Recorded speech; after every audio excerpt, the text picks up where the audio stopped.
Well, let's jump right into this, our NBA temperature check.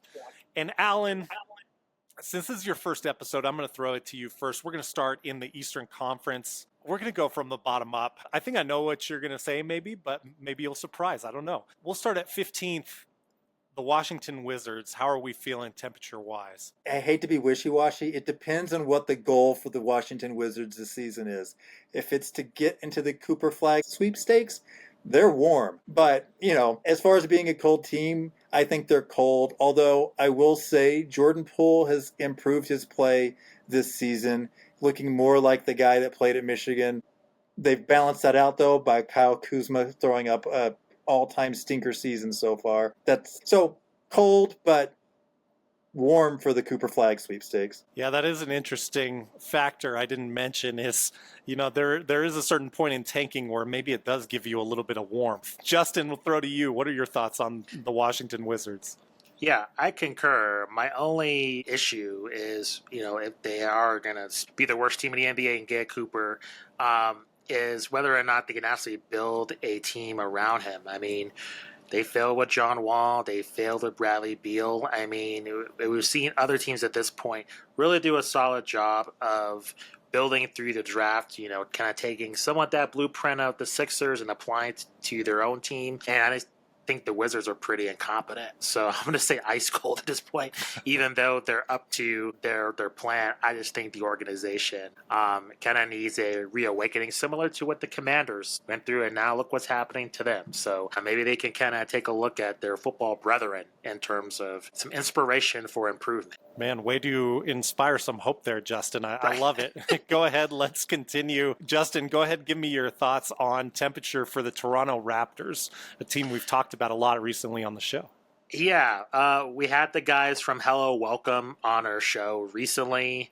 They didn't seem too optimistic about the Raptors. It was kind of, they covered the Raptors as their main podcast. They kind of apologized for them. They did. Very, very Canadian of them. And that is to go to that theme. Stereotype. As we go through the standings here, it's going to be a theme of the experts that we've had on because they're apologizing for their team. So it's based on their, I would say, lackluster expectations so far. I'm going to go ice cold on the Raptors. I think they're still trying to find an identity that's based on their previous past. I think there's still a hangover just from their 2019 title win that they have not gotten over. And at this point, they are struggling. What do you think, Allan?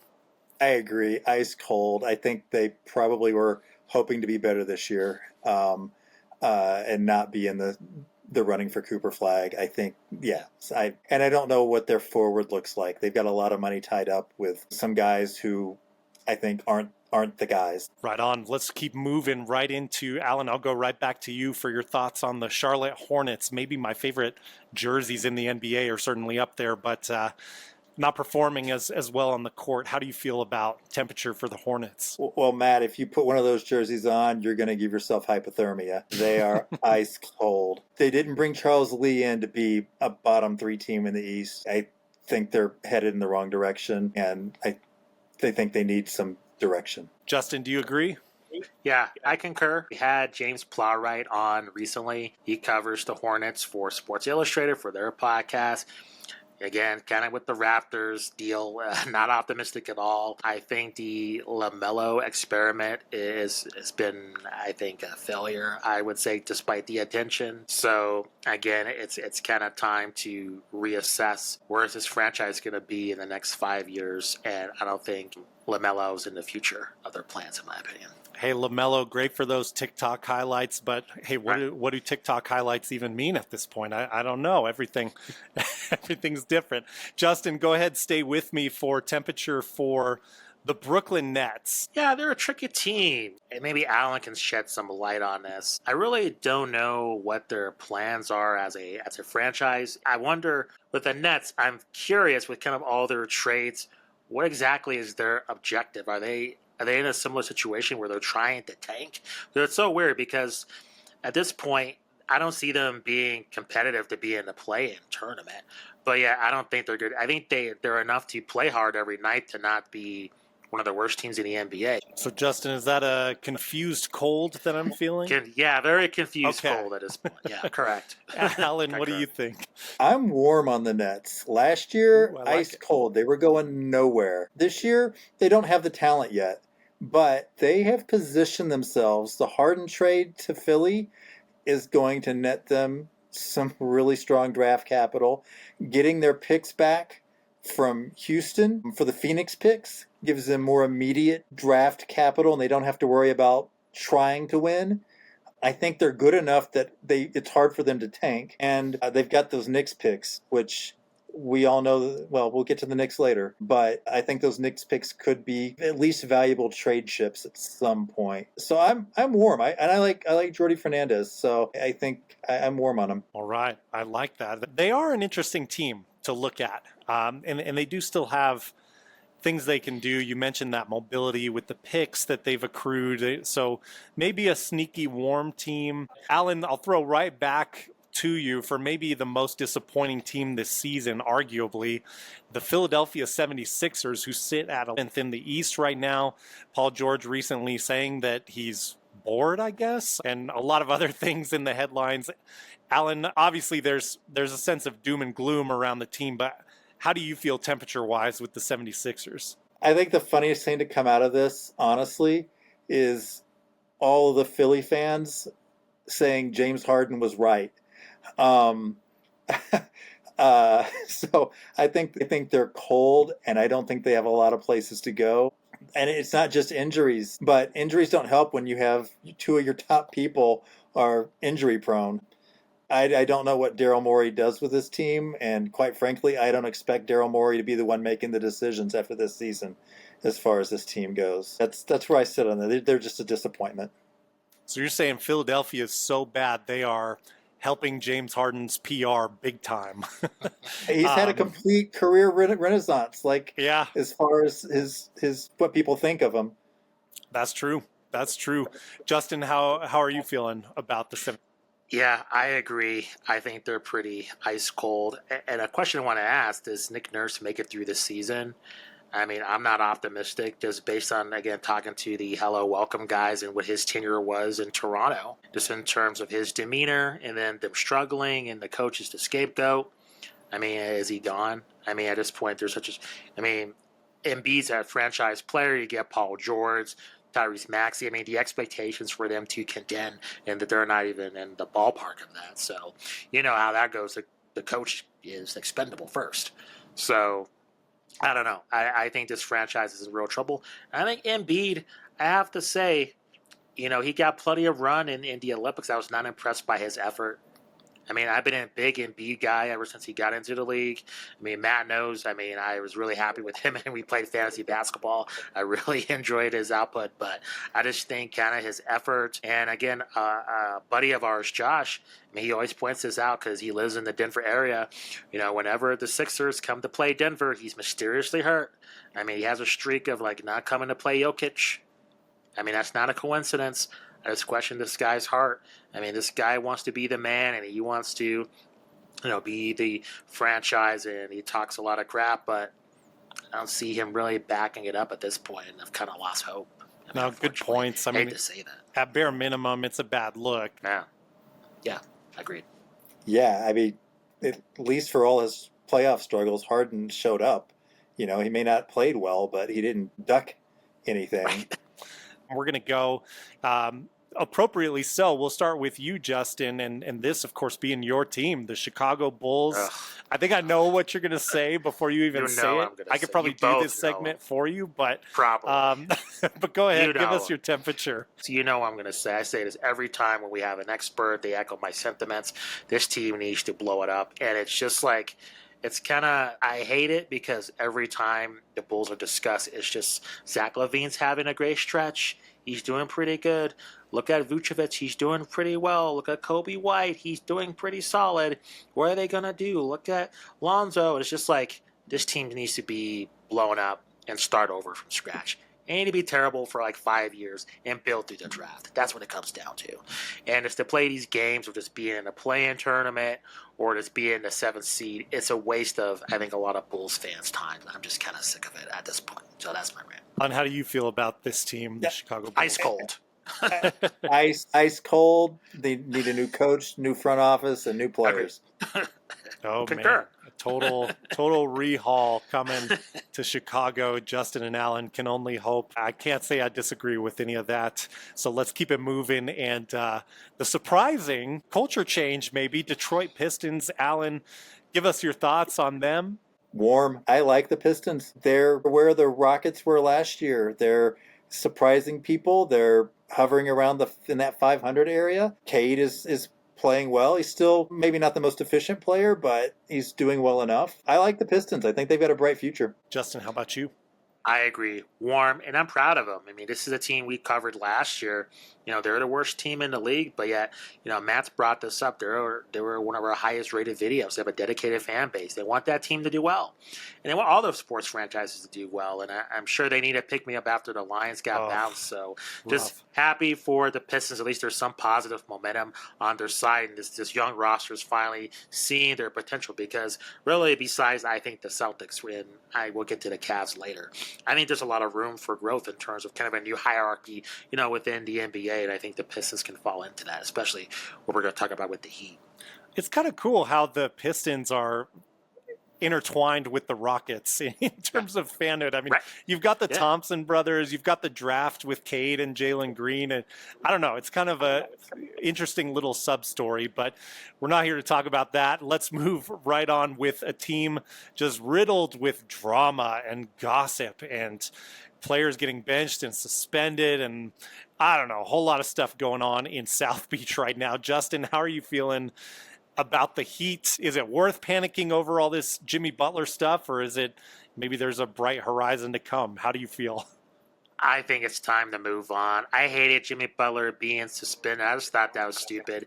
I'm a big advocate, and I despise when players and coaches get suspended for what they have to say. I think it's stupid. I understand we live in America. Like, I understand they sign contracts and all that, but the way that players get suspended for what they have to, you know, he wasn't cursing out Pat Riley. He wasn't saying Eric Spoelstra is a piece of garbage. Like, he was expressing he wanted a trade, and he got suspended.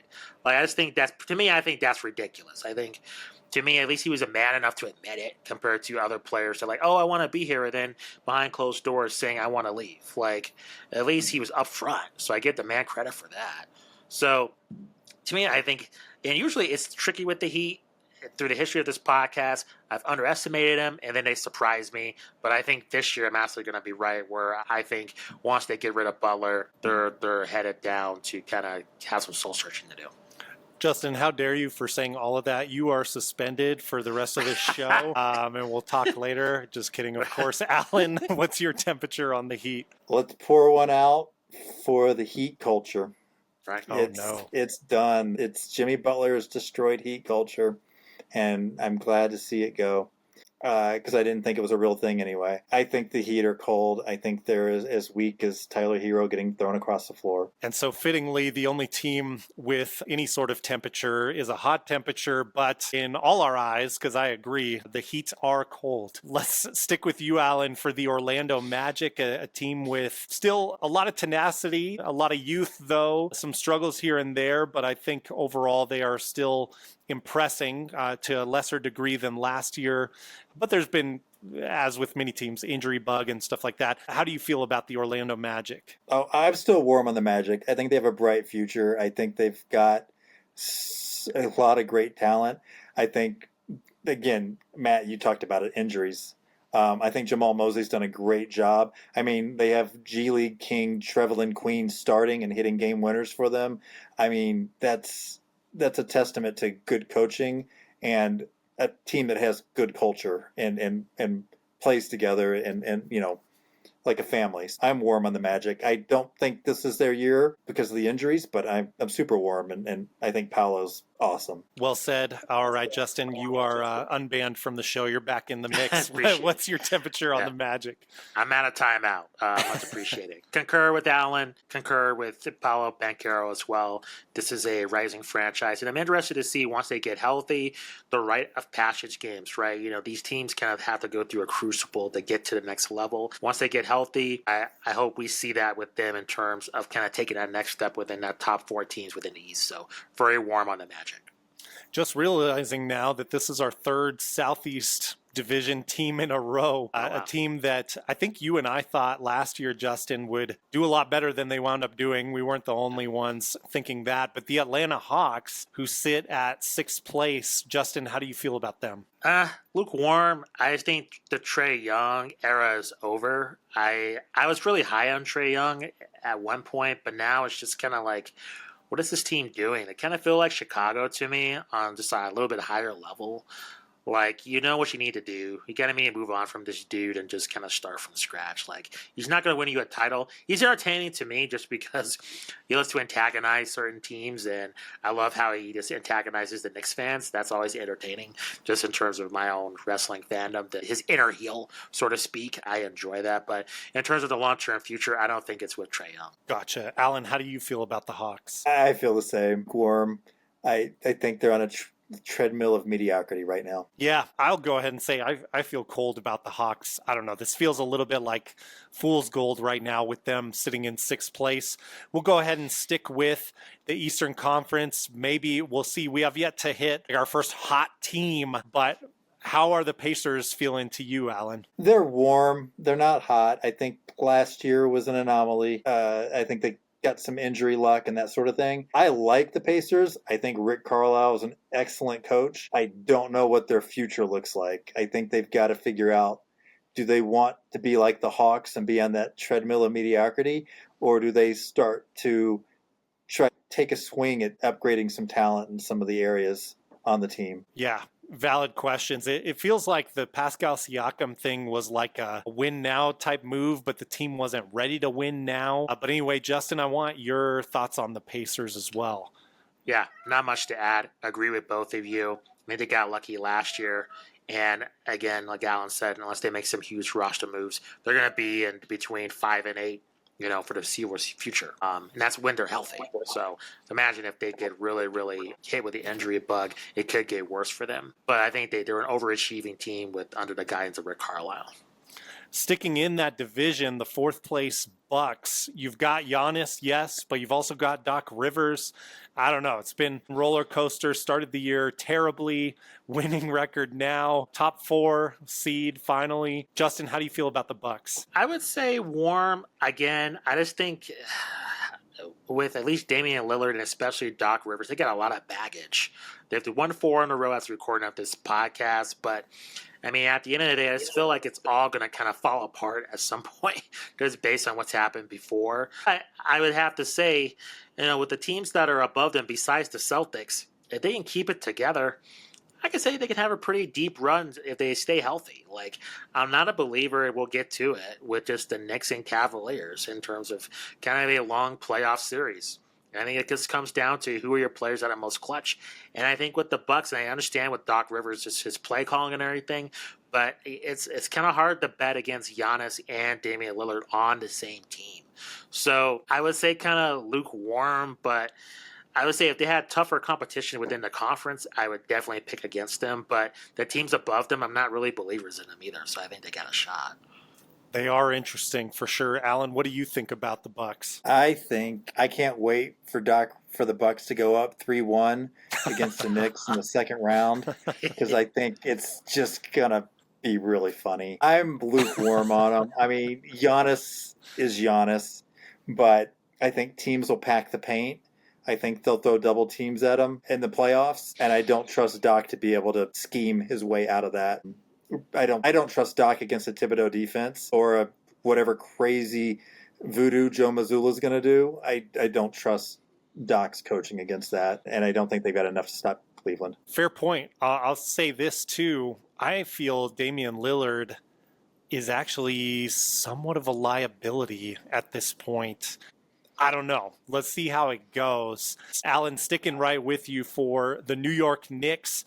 How are you feeling about Cat's new franchise and the third place Knicks? I'm warm on them, going towards hot. I think if everything falls their way, they could make the finals. I don't think they've got much of a future, though. I think 5 years from now, it's not going to be a pretty sight in New York. But I think that's okay. They're doing what they've got a shot, and that's all you can ask for. So I'm probably not hot, but I'm warmer than warm for them.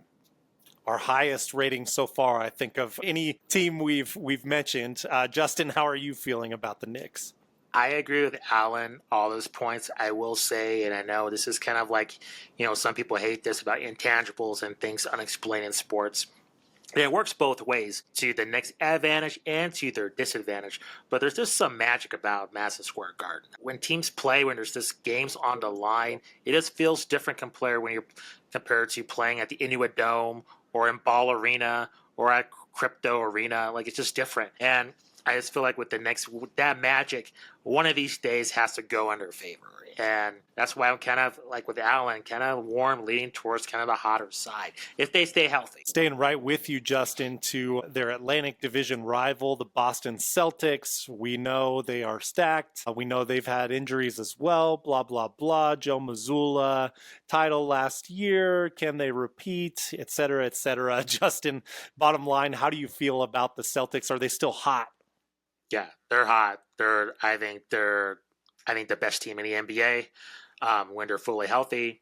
I think when they have everything going with Porzingis, I don't think anybody can beat them. And it's based on the other top teams within the Western Conference, especially in an NBA final scenario. I mean, easily I take them against every team in the Western Conference in a 7-game series pretty easily. And I don't think, despite the Cavaliers having a phenomenal season, I think 7 games, I think the Celtics beat them probably in 6. Allan, do you agree? I agree. Hottest team. There we have it. Let's move right into the Cavaliers. Can they contend with the Celtics, and do they meet the requirements to be in that hot threshold for you, Allan? They're hot, absolutely. But I don't see them beating the Celtics in the Eastern Conference Finals. But they're hot, and they could have some luck, but they're just not there yet. But their future is bright. Right on. Justin, how do you feel about the Cavs just in general? Do you feel they belong in that hot category? I think so for now. I agree with Allan. I think, again, with Donovan Mitchell, is he going to be an elite player in this league? You're the number 1 seed.